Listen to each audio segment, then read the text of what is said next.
Imagine an old shipwreck deep beneath the blue silence of the Aegean Sea.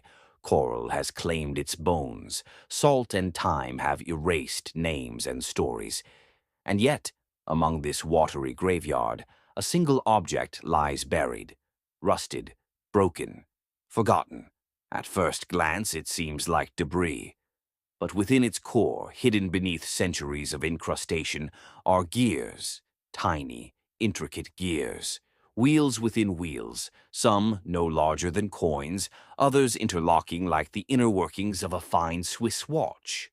But here's the impossible part. This mechanism isn't modern. It wasn't built in the 1800s.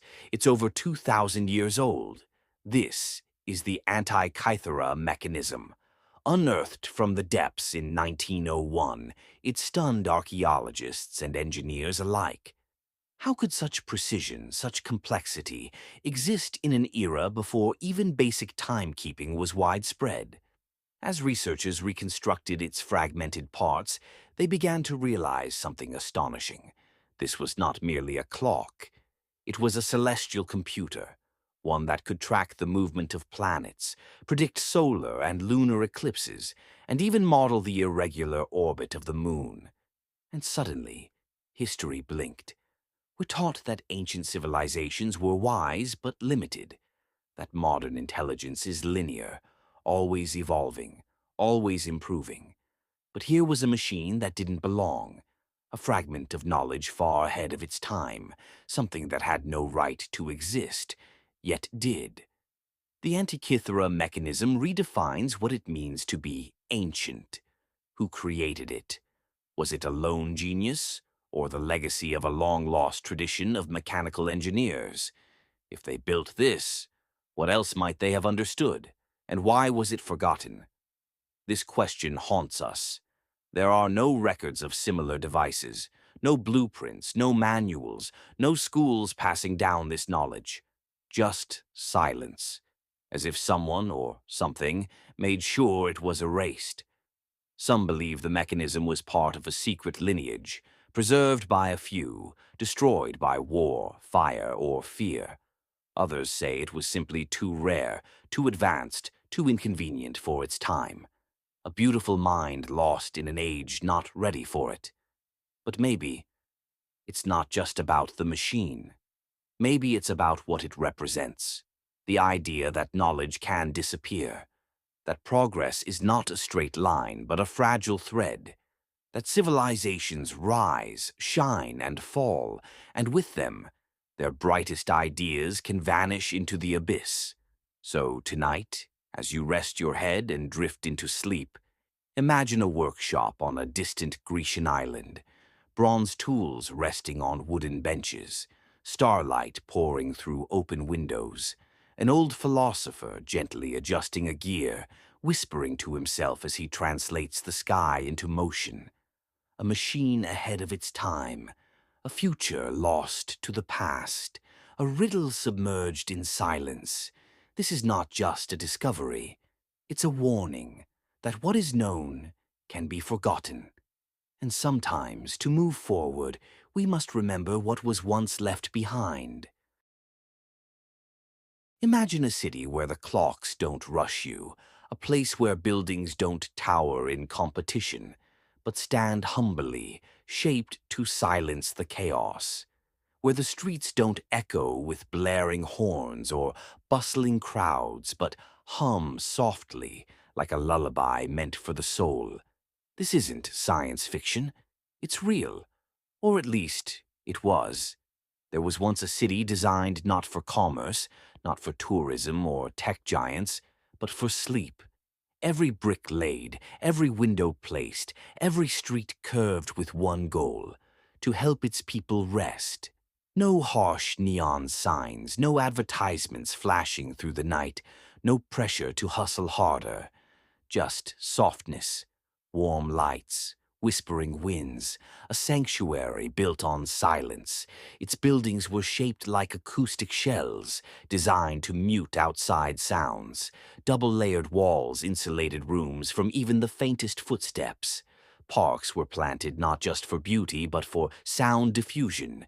trees chosen specifically for how their leaves rustled gently in the wind. The city didn't ban productivity, it just prioritized restoration. Here, nightfall didn't mark the start of the second shift. It was sacred. After 9 p.m., lights dimmed citywide. Screens turned amber. Public spaces shifted into quiet mode. There were no loudspeakers. Even public transport ran in near silence, using sound-dampening technologies inspired by submarine stealth systems. Hospitals, schools, offices, all of them adjusted to people's natural circadian rhythms. Work started after sunrise. Schools embraced later start times. Everything aligned with how the human body wanted to live. And something miraculous happened. People began to feel better. Not just physically, though they were healthier, more energized, but mentally and emotionally. Anxiety dropped, creativity soared, relationships improved. And slowly, a strange realization dawned. This city, built for sleep, was actually more alive. The noise of modern cities, our 24/7 chase, our caffeine-fueled mornings and insomnia-riddled nights, it wasn't normal. It was a glitch, a break from what we were built for. In trying to conquer the world, we had forgotten how to be in it. The city of sleep wasn't about laziness. It was about listening to our biology, our emotions, our hidden need for silence. It reminded us that rest is not a weakness. It is where healing begins, where ideas are born, where balance lives. Today, this city is barely spoken of. Some say it was just an experiment. Others claim it was hidden away deliberately to prevent it from influencing the profit-driven gears of modern society. But its legacy whispers to us still. So tonight, as the outside world flickers with artificial urgency, imagine your own version of this city. Your room, your routine, your mind, slowly redesigned to honor rest, to cradle your thoughts like stars in a velvet sky. Sleep is not the end of productivity. It is its foundation. What would the world look like if we all built cities not for speed, but for silence? Have you ever seen a book that looks perfectly real? Aged pages, detailed illustrations, professional binding, but no one has ever been able to read it. There exists such a book. It has a cover, chapters, writing, and pictures. And yet, for over 6 centuries, no one, not even the most powerful AI or the sharpest cryptographers, has cracked its code. It's called the Voynich manuscript. Discovered in 1912 by a rare book dealer named Wilfred Voynich, this strange volume immediately baffled everyone who laid eyes on it. Inside were hundreds of pages, filled with text written in a language that exists nowhere else on Earth. Curving letters, repeated structures, unknown grammar. It reads like language, but not one any human has ever spoken. And then, there are the drawings, strange plants that don't resemble anything in our botanical records, diagrams that look like maps, but of nowhere on Earth. Naked women floating through tubes of water, their expressions placid and eerie, star charts that seem to track a different sky. It's as if someone, or something, designed this manuscript not to be read, but to confuse, or maybe to hide. And that's exactly what it's done. Some believe it's an elaborate hoax, a clever piece of art with no meaning. But why, then, would the patterns in the text follow real linguistic rules? Why would someone invent a fully structured but unknowable language? Why would cryptographers, linguists, and AI researchers spend lifetimes trying to solve it and fail? Others claim it's a lost language from an ancient civilization, one erased from history so thoroughly that even its script has vanished. A few suggest the content might be of extraterrestrial origin, or visions recorded during hallucinogenic rituals. More cautiously, some say it's the result of a deeply unique, possibly neurodivergent mind trying to explain an inner world no one else could ever see. And yet, the book is real. You can hold it. You can flip its parchment pages. You can study its ink, its fibers, its strange symbols.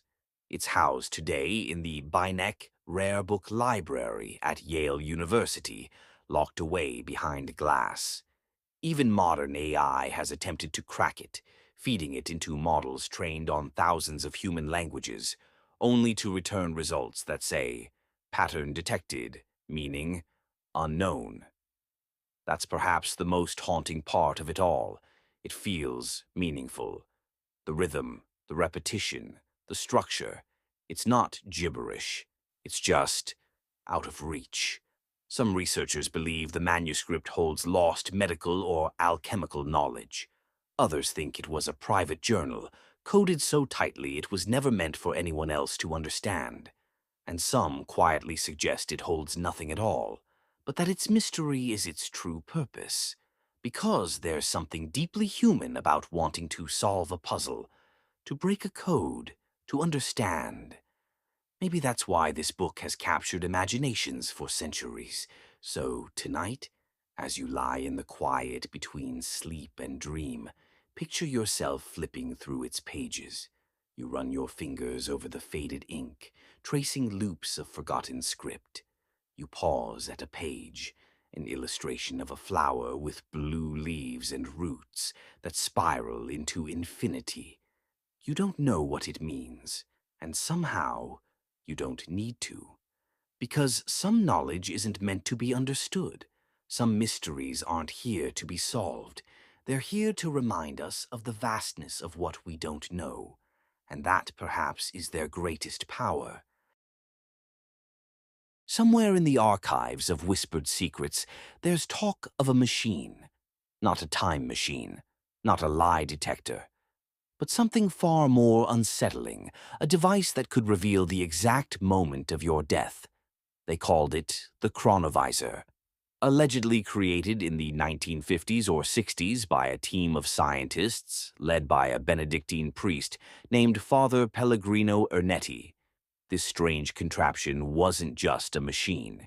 It was, according to myth, a spiritual technological hybrid capable of tapping into the very vibrations of time.